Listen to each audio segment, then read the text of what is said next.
Olá amigos, colegas, alunos, prazer enorme estar aqui com vocês. Eu estou meio sumida, né? Estou umas 3 semanas sem gravar a nossa live semanal, então eu já peço desculpas aí pelo desaparecimento, mas é que nós estamos tendo muita coisa acontecendo ao mesmo tempo e não foi possível gravar ultimamente as nossas lives. O que eu trouxe para dizer para vocês hoje, pessoal? Benefício por incapacidade. Afinal, por que falar de benefício por incapacidade? Muitas pessoas podem parar para pensar, professora, estamos vivendo um momento da reforma, um cenário político super complicado, por que a gente vai falar de benefício por incapacidade? Bem, eu tenho a resposta para vocês. Por que falar de benefício por incapacidade? Porque o benefício por incapacidade é um dos benefícios mais procurados nas agências da Previdência Social. Além disso, é o benefício mais negado pelo INSS e é o benefício de maior risco social. Ou seja, quando eu falo em risco social, além de falar da pensão por morte quando é para o dependente, é através do benefício por incapacidade que eu chego, principalmente no segurado, quando existe aí um momento de risco social.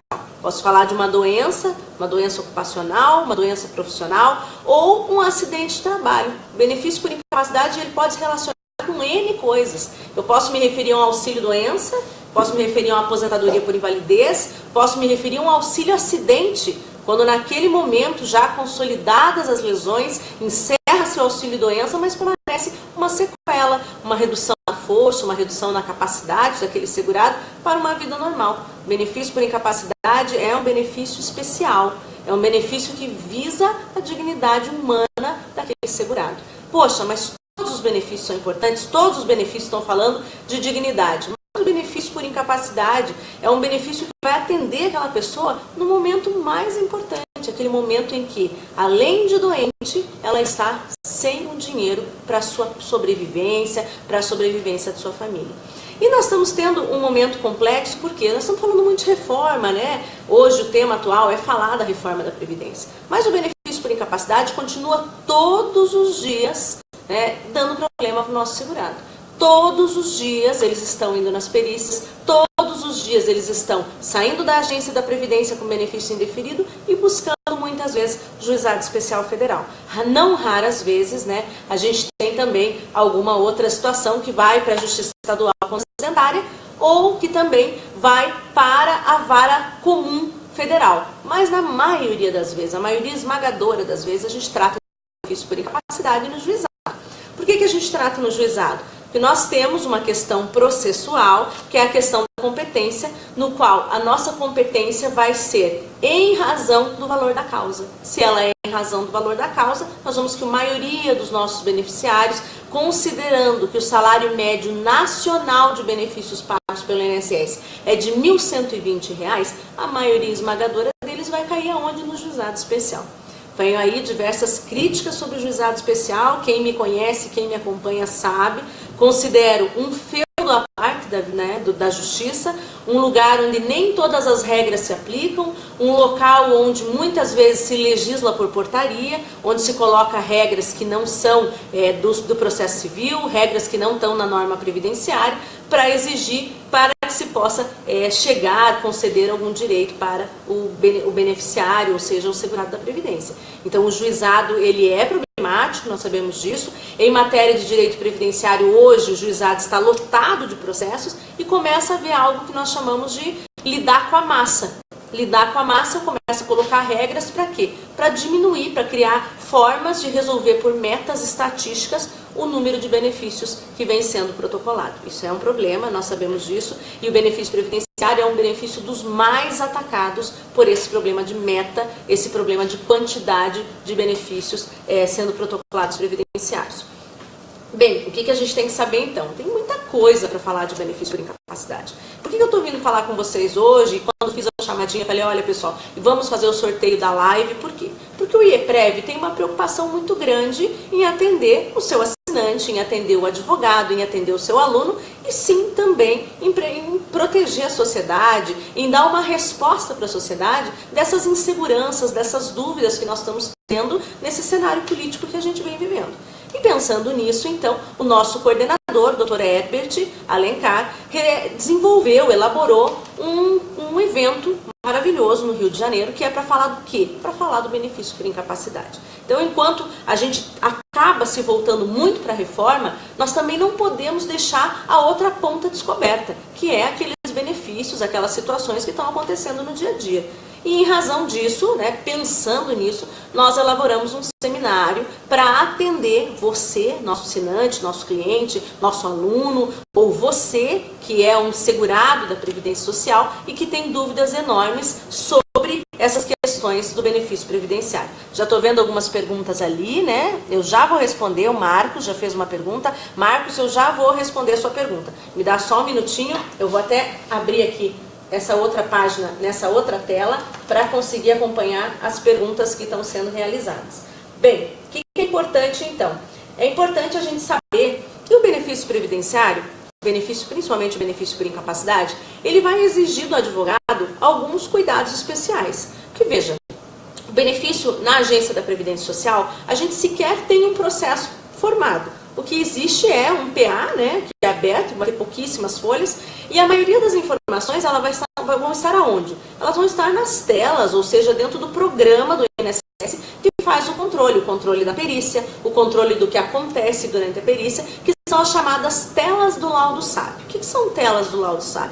São telas do programa que SAB é o quê? Serviço de atendimento ao benefício por incapacidade. Quando eu estava no CRPS, quando julgava os processos que subiam para a Junta e para a Câmara de Julgamento, nós julgávamos inúmeros benefícios por incapacidade. Todos discutindo o quê? A isenção do médico perito, a forma dele se comportar, como estava aquele laudo materialmente formado, ou seja, quando eu olho para aquele laudo, eu consigo compreender que foi dito, eu consigo entender por que eu não tenho direito ao benefício, eu consigo entender por que não foi aceito, por que o meu laudo particular tem pouco valor. Não, muitas vezes eu não consigo compreender o que está naquela telinha do laudo SAB. E aí eu vou ajuizar o quê? Eu vou muitas vezes para a via administrativa, eu vou tentar buscar uma reversão daquela decisão. Agora, com o novo regimento interno do CRSS, a portaria 116/2007, que passa a vigorar no lugar da 548 de 2011 que nós tínhamos, o que acontece? A Junta de Recursos passou a ser a única responsável por discutir benefício por incapacidade. Eu considero isso um cerceamento de defesa dentro da via administrativa, porque as melhores decisões que nós tínhamos em matéria de benefício por incapacidade vinham da onde? Vinham da Câmara de Julgamento. É claro que é preciso ressaltar uma coisa boa. Agora os médicos voltaram para dentro do CRSS. Então agora as juntas terão o quê? Um médico perito para auxiliar. Então isso é uma coisa que eu tenho que ressaltar que é boa, porque há alguns anos atrás, quando nós estávamos lá, quando eu digo quando nós, porque quando eu, um grupo que estava comigo, trabalhando no CRSS, éramos conselheiros, o que aconteceu? A perícia médica tinha se ausentado de dentro do Conselho de Recursos. Agora eles voltaram, isso é uma coisa boa. Mas isso não muda o fato de que ainda nós temos inúmeros benefícios sendo negados que precisam ser o quê? Agencializados dentro do juizado especial. O que eu quero dizer com agencializado? Só para ficar um pouco mais claro. Agencializar é quando eu não consigo resolver o meu problema na via administrativa e eu preciso buscar o Poder Judiciário.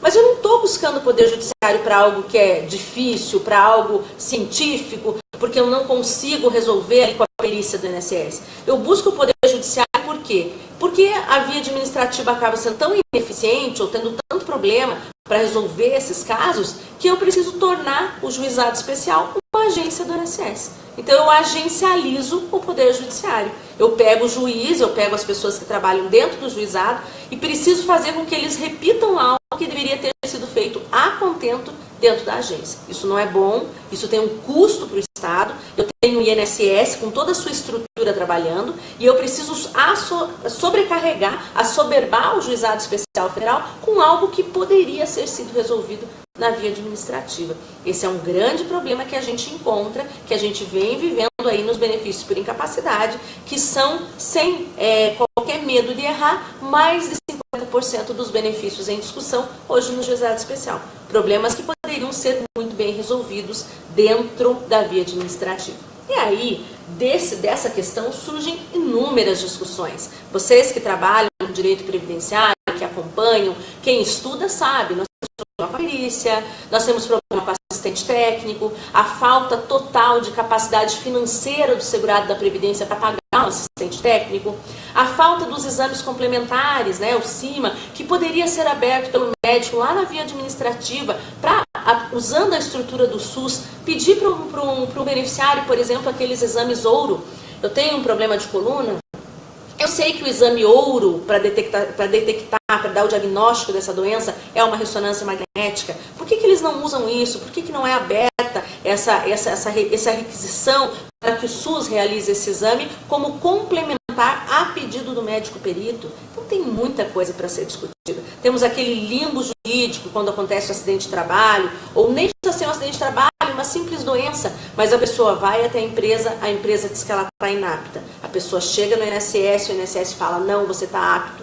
E agora o novo CPC, essas novas questões do novo CPC, afinal, como é que fica o assistente técnico no novo CPC, ou como fica para que eu possa pedir uma nova perícia, pedir a invalidez daquela nomeação para aquele médico perito que eu considero impedidos, ou que sobre ele recaia alguma característica da suspeição. Então, todas essas situações aí nós temos para avaliar. Então, o benefício por incapacidade, embora ele seja tido muitas vezes como um benefício simples, que simplesmente o advogado faz uma petição de uma folha, como se fosse um simples contrato de adesão, põe os xizinhos, coloca o CID, passa para frente e deixa correr pela cadência do EPROC ou do sistema eletrônico da região de cada um, isso não é verdade. O benefício por incapacidade, ele precisa de zelo, ele precisa de cuidado, ele precisa ser tratado com muito amor, com muito carinho, para que chegue-se lá na frente e consiga obter algum tipo de benefício para aquela pessoa, que talvez para ela aquele benefício seja a única coisa que ela vai ter. Às vezes, para um segurado, aquele benefício de salário mínimo, que depende de uma comprovação extremamente difícil dentro do processo. Por que difícil? Porque às vezes ele precisa comprovar que a doença iniciou dentro da qualidade de segurado, que aconteceu há 4 anos atrás. Que muitas vezes ele foi ao médico, ele foi até o INSS, aquela doença não foi reconhecida, e agora, mais tarde, quando ele fica numa situação grave da doença, ele está fora da qualidade de segurado. Então são muitas questões para serem analisadas. E aí o IEPREV elaborou um seminário especial para você que atua nessa área. Um seminário imperdível na cidade maravilhosa do Rio de Janeiro, ou seja, já vamos estar num lugar extremamente maravilhoso e ainda com palestrantes maravilhosos para falar desse tema. Mas antes de falar dos palestrantes, vamos dar uma olhadinha nas nossas perguntas, que eu já vi ali que tem uma pessoa fazendo uma pergunta sobre doença e eu tenho que responder, porque eu prometi que hoje eu ia responder. Deixa eu ver aqui.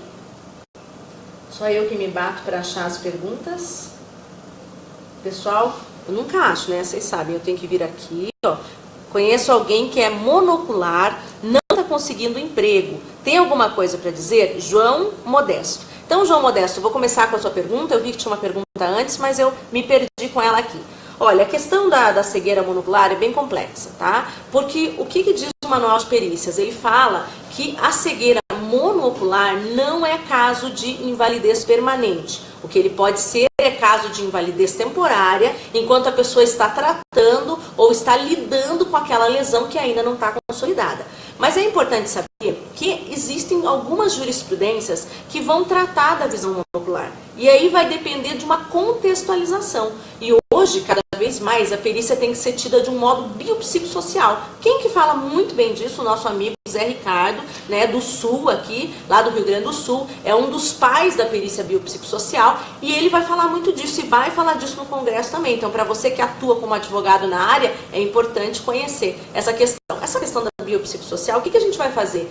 Eu não vou olhar para a incapacidade apenas como aquela doença isolada. Eu tenho que interpretar essa incapacidade, essa lesão, essa comorbidade que está acometendo aquele determinado segurado.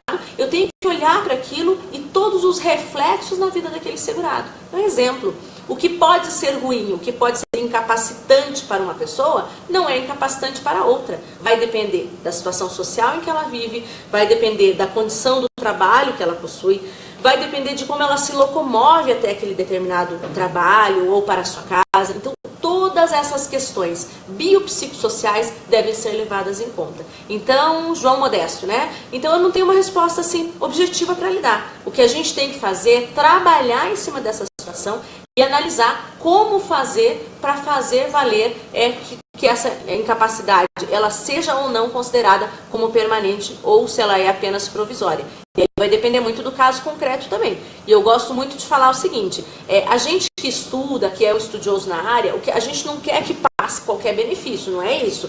Então não é essa ideia de vamos montar um processo para dizer que está incapaz. Não, vamos estudar aquela incapacidade para verificar se esse segurado é caso de ser afastado pelo INSS, seja provisoriamente, seja permanentemente, ou não. O que a gente precisa é fazer análise. O que não é justo, o que não é aceitável, é que simplesmente o perito do INSS nas APS, nas agências, negue sem fazer o estudo, a verificação das condições dessa pessoa. Eu tenho aqui mais uma pergunta, deixa eu dar só uma olhadinha. Aqui tinha uma pergunta da arritmia e eu perdi ela aqui. Eu vou pedir que se a pessoa que postou puder repetir, porque o que acontece? Durante o vídeo vai passando e eu não consegui responder na hora, a pergunta some. A gente só consegue ver depois. Então eu vou pedir encarecidamente para que a pessoa que postou sobre a arritmia, se puder, poste novamente, que eu faço questão de responder. Até porque a arritmia é uma doença cardiológica e nós temos algumas condições diferenciadas quando a gente fala das cardiopatias. Vou aproveitar aqui e mandar um super beijo para o Herbert. Herbert, eu comecei esse vídeo falando de você, falando dessa ideia maravilhosa que você teve, esse seminário que você escolheu a dedo as pessoas que vão lá para fazer as apresentações e toda essa organização que você está fazendo aí no Rio de Janeiro, nosso coordenador do Rio de Janeiro no IEBREV. Então, Herbert, que bom que você chegou, fico bem feliz que você participe. Daili Secato, um grande beijo. Virgínia Maria, um beijo também. João Modesto, que já participou com a gente. E mais algumas pessoas aqui que já foram comentando o nosso vídeo. Bem, pessoal, o que mais que é importante a gente falar também? Eu tenho recebido muitas perguntas e essas perguntas muitas vezes são no sentido, professora, eu posso mudar o médico perito depois que já aconteceu a perícia? E aí nós temos algumas condições para falar sobre isso. A resposta primeira seria não. Né? A primeira resposta é não. Depois que a perícia já aconteceu, fica difícil de você conseguir trocar o médico perito. Mas não é uma resposta derradeira. Por quê? Existem algumas coisas que eu posso analisar. Primeiro, né? Quando o perito é nomeado, o que eu tenho que avaliar? Eu tenho que avaliar se ele está dentro de alguma causa de impedimento ou suspeição. Que causas são essas? As mesmas que nós dirigimos ao juiz. Então, mesmo o novo CPC manteve essas condições, nas quais as causas de suspeição e impedimento, elas são mantidas também para os assistentes do juízo, seja para o Ministério Público também, seja para todos aqueles que trabalham no processo como assistentes ou como custos legis. Então, é importante ressaltar que essas pessoas também vão receber todas as causas que são impostas ao juiz, no caso de estar suspeito ou impedido para agir dentro daquela lide, para agir dentro daquele processo com a imparcialidade que é necessária. Bem, eu não fiz isso, eu não percebi, eu não olhei, aí vai ter as mesmas regrinhas do CPC. Se for caso de impedimento, eu vou poder alegar. Se for caso de suspeição, depois que aceitei, não posso mais fazer nenhuma modificação.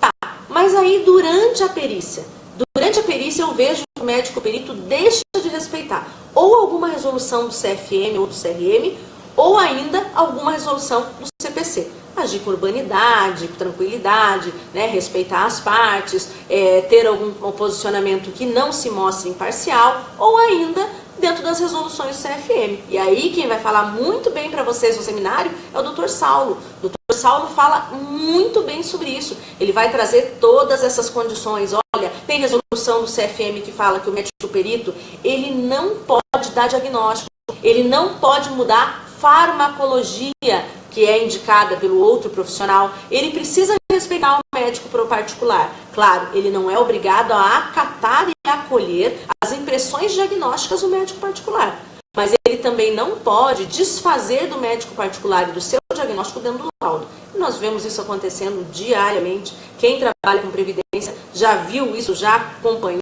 já participou. Muitas vezes, inclusive, o médico propondo novos tratamentos terapêuticos no laudo que não vinha sido falado pelo médico particular. Por quê? Porque muitas vezes o médico particular já testou aquela terapêutica, já tentou, já usou aqueles fármacos, aqueles remédios, e aquilo não funcionou. Então, fica muito claro, o CRM fala muito sobre isso. Olha, o médico perito tem limitações sim, e essas limitações precisam ser respeitadas. Aqui tem mais uma pergunta, Eliane Dias.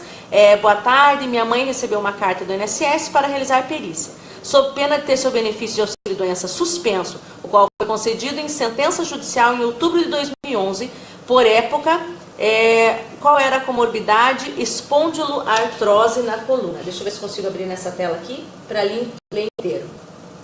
Aí ela falou o seguinte: atualmente ela apresenta, entre outras comorbidades, né? Arritmia supraventricular, tendinopatia no manguito rotador, diabetes, está atualmente com 69 anos. A doutora acredita que será necessário judicializar a situação? Já solicitei todo o prontuário médico hospitalar dela para subsidiar a perícia, agendada para 28/6/2017.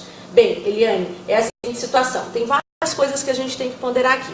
Primeiro, ela estava só em auxílio-doença, já era caso de aposentadoria por invalidez? Por que eu faço essa pergunta? Porque existe uma determinação que, a partir de uma determinada idade, as pessoas não podem ser chamadas para ter revisto o seu benefício previdenciário. Essa é uma situação. A segunda situação, o caso dela é um caso de espondiloartrose na coluna, né? E também arritmia, o que nós podemos dizer? Diabetes, manguito rotador, ela tem um conjunto de comorbidades. Então é muito importante, na hora que você for fazer essa defesa, ou que você vai procurar um advogado, que não seja interpretado apenas o CID em que ela foi afastada. Que seja tido o seguinte, que em razão da idade, e a gente tem uma idade avançada, 69 anos, já é considerada uma pessoa dentro da melhor idade, que a gente chama, uma pessoa idosa, e a gente vai ver o seguinte, que não é apenas a única doença que incapacita ela, a espondiloartrose, mas o conjunto de doenças incapacitantes que, correlacionadas com a idade, tornam impossível aquela pessoa de retornar ao mercado de trabalho. Então é claro que precisa ter bom senso também. E eu acredito que cortar o benefício de uma pessoa com 69 anos, e se for como você falou, né, com todas essas comorbidades aqui, seria até uma falta de coerência devolver ela com 69 anos ao mercado, com todas essas doenças que você cita que ela possui. Então é importante que quando vá procurar o INSS, tenta fazer o recurso, se não der certo, busca um advogado da sua confiança. Posso falar isso, não estou advogando mais, então não é captação de clientela, mas sempre eu oriento. Busque alguém que saiba defender o seu direito, porque nessas questões aqui são muito complexas. O INSS está passando por um momento de pente fino nos benefícios por incapacidade, essa ânsia de angariar valores para o cofre da Previdência, eles querem cortar benefício a qualquer custo. E aí acaba injustiçando pessoas que merecem, que precisam desse benefício e que são verdadeiras, como é que eu posso dizer? Verdadeiras segurados em risco social. Então a gente tem que ter muito cuidado e quando acontece como você que recebeu essa carta nesse momento, é bom procurar alguém especializado.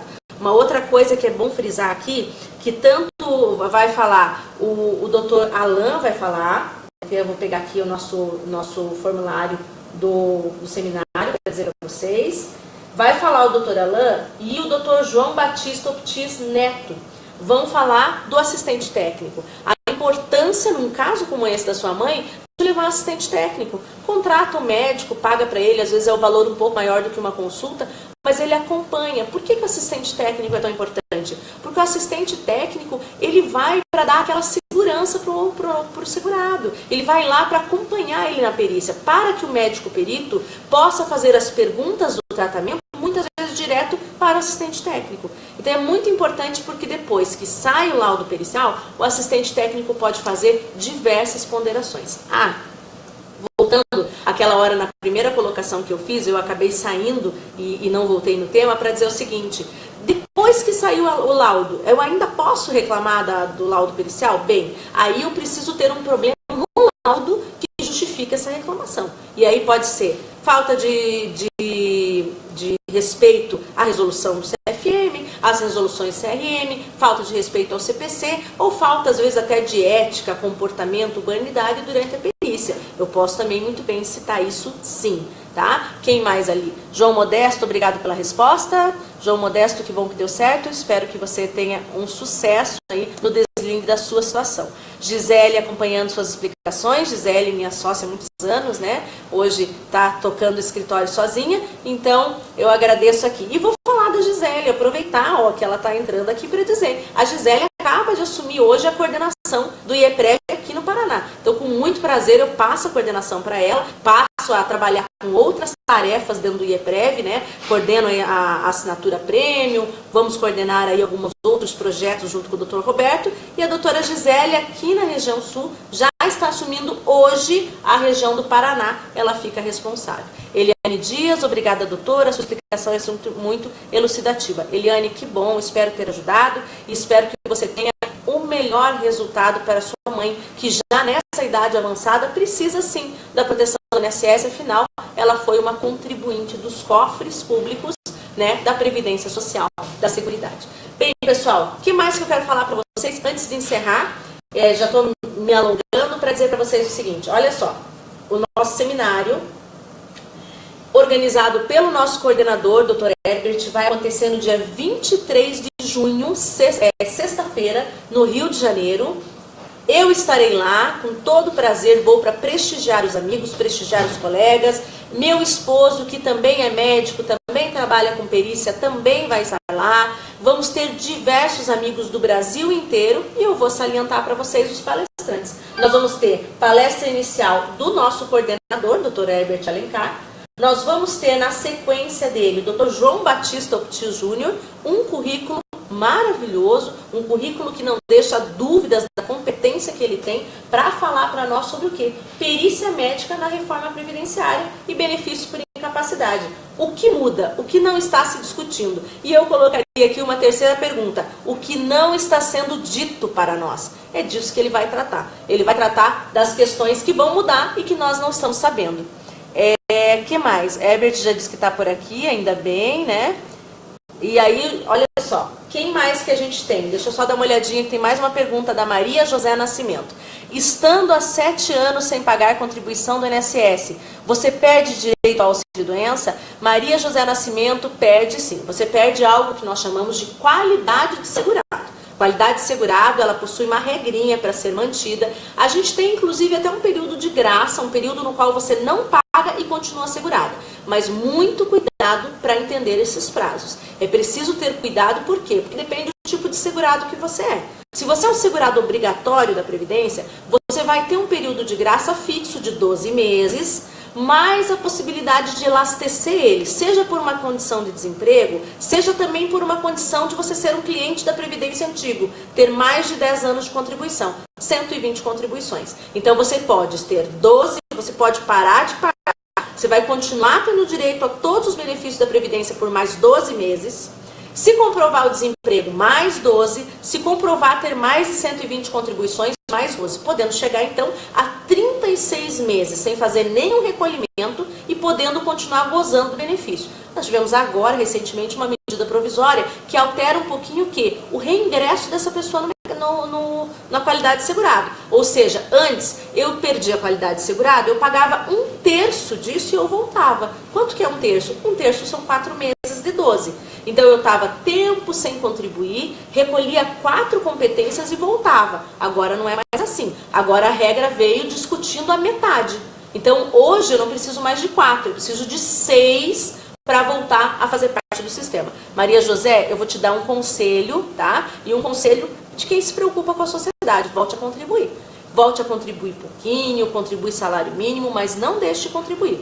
Porque numa necessidade, num acidente de trabalho, numa coisa que pode acontecer, uma doença que você nem espera, você vai estar desprotegida e os seus dependentes, filhos, esposo, alguém que depende de você, mãe, essas pessoas não vão receber nada também, tá? Quem mais? Minha conexão está ruim. A minha também, Herbert. A minha também não está boa. Marielle Barros, lá passando e resolvi ficar. Sempre com explicações didáticas, elucidativas. Beijo grande. Beijão, Marielle, minha querida. Um grande beijo para você. Bem, continuando então, depois nós vamos ter também a doutora Marília Vieira Machado da Cunha Castro. Ela é especialista em ciências atuariais e ela vai falar um pouquinho para a gente da reforma da Previdência e da perspectiva da política macroeconômica adotada pelo governo federal. Então vai ser bem bacana também. Depois a gente vai ter palestra do presidente do IEPREV, Dr. Roberto de Carvalho Santos, vai falar de reabilitação profissional. Olha, é um tema que a gente não ouve falar, né? Um tema que, como que eu devolvo uma pessoa para o mercado de trabalho, e muitas vezes depois, anos em que ela está afastada, sem fazer a reabilitação? Talvez, se nós tivéssemos um grande investimento nas relações de trabalho, nas relações sociais, na reinserção das pessoas no mercado de trabalho, nós tivéssemos muito mais sucesso, inclusive, para fazer a diminuição de benefícios por incapacidade que são concedidos. Então, pensar na reabilitação é pensar para frente, é pensar no futuro, é pensar em gestão, e isso que falta muitas vezes para o INSS. Maria José Nascimento, obrigada. Maria José, um grande abraço, fico feliz de você ter assistido. Roberto de Carvalho Santos, depois na sequência, Dr. Saulo, que eu já citei para vocês. Além de ser médico, ele também é advogado. Eu tive o prazer de conhecer ele no congresso do IEPREV desse ano. Deu uma palestra maravilhosa, é uma pessoa que tem muita bagagem teórica e também bagagem prática, porque ele consegue somar as duas especialidades. Além de ser médico, ele também é advogado.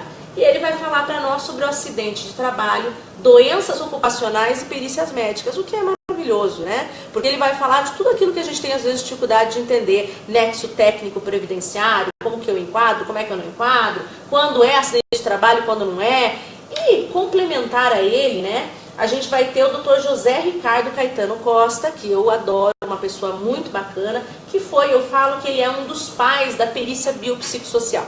A perícia biopsicossocial começou a aparecer fortemente aqui na doutrina brasileira, a ser utilizada na nossa jurisprudência, com a presença dele, que aí no mestrado, no doutorado, tratou muito, se aproximou muito, né, o direito previdenciário do entendimento do que é uma perícia biopsicossocial. Analisar, além da doença, analisar todas as questões que estão inseridas e contextualizar aquele segurado no meio que ele vive no momento da incapacidade, o que foi extremamente bacana para todos nós também, porque engrandeceu muito a discussão do benefício por incapacidade no Brasil.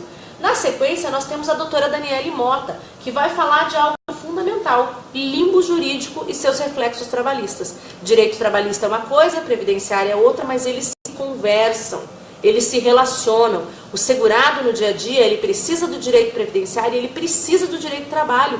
Os dois estão muito juntos. E a doutora Daniele Mota, uma pessoa super querida, vai trazer pra gente esses comentários. Vamos saber o que está acontecendo no momento quando a gente fala do limbo jurídico. A empresa fala para você que você está incapaz.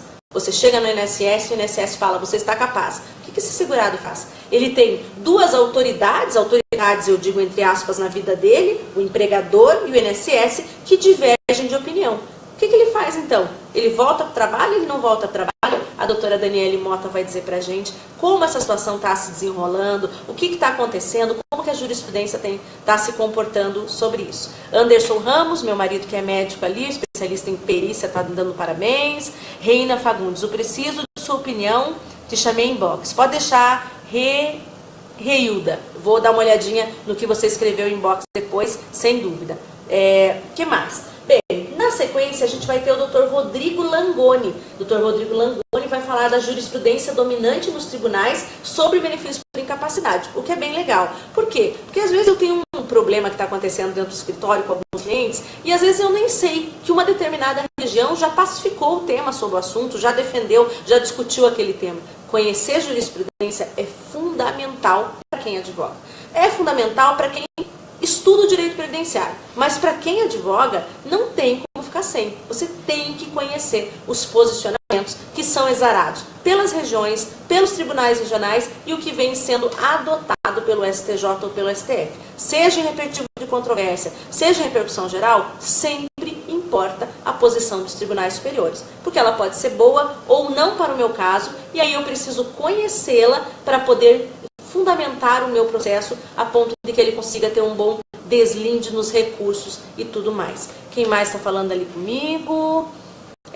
Tema muito recorrente, com certeza, Magda, a gente tem falado muito disso, porque tem sido importante falar desse tema. E, na sequência, nós temos o Dr. João Batista Optis Neto, né? Já citei ele anteriormente. ele vai falar do assistente técnico e o novo CPC. O que há de novo? Então, assim, aqueles detalhes que muitas vezes a gente deixa passar sobre a questão do assistente técnico, o doutor João Batista vai trazer para a gente. Ainda, não deixo de citar, né? Nós temos o nosso coordenador, diretor do Instituto também, doutor Alain da Costa Macedo. Doutor Alain acabou de lançar um livro sobre o tema e ele vai falar para nós sobre a importância da assistência técnica pericial no atual contexto da perícia médica no âmbito dos juizados. Lembra, eu comecei esse nosso vídeo falando para vocês do duro percalço que é o Juizado Especial Federal. E aí o doutor Alain vai falar, olha, como que a gente vai usar o assistente nesse contexto? Como que vai funcionar? Quando que eu uso? Como que eu faço? Quais são as considerações que eu tenho que colocar? Tudo isso o doutor Alain vai trazer para a gente, contextualizando isso com o Juizado Especial Federal.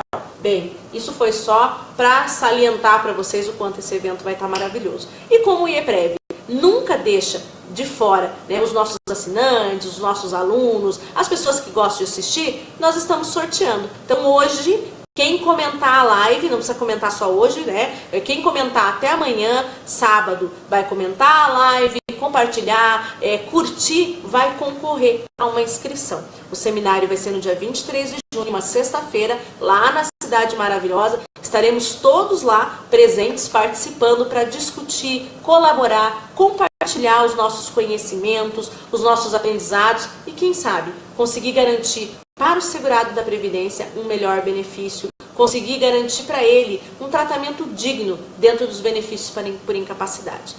Quanto aos nossos colegas aqui, deixa eu ver o que mais que eu tenho de recado. Assunto pontual, muito importante para nós advogados, Ana Paula Silva de Araújo. Ana Paula, um grande abraço, obrigado pela sua audiência. Herbert Alencar, vamos fazer aqui no evento do Rio o lançamento do livro do Dr. Alain da Costa Macedo. Perfeito, Dr. Alain também vai lançar livro lá no Rio de Janeiro, o que vai ser ótimo. O livro dele está excelente, eu posso dizer, e que todo mundo vai gostar muito, porque ele é um manual para o advogado que trabalha com incapacidade. Dr. Alain reuniu tudo que tem de mais importante e atual para que a gente possa dar o melhor atendimento, né? Juntando toda a experiência que ele tem dentro da justiça como servidor e trazendo para nós esses temas. Bem, eu espero ter respondido todas as pessoas que escreveram, colocaram aí suas dúvidas, problemas pessoais, para dizer para vocês o seguinte: o que nós precisamos? Precisamos dar atenção para o benefício por incapacidade.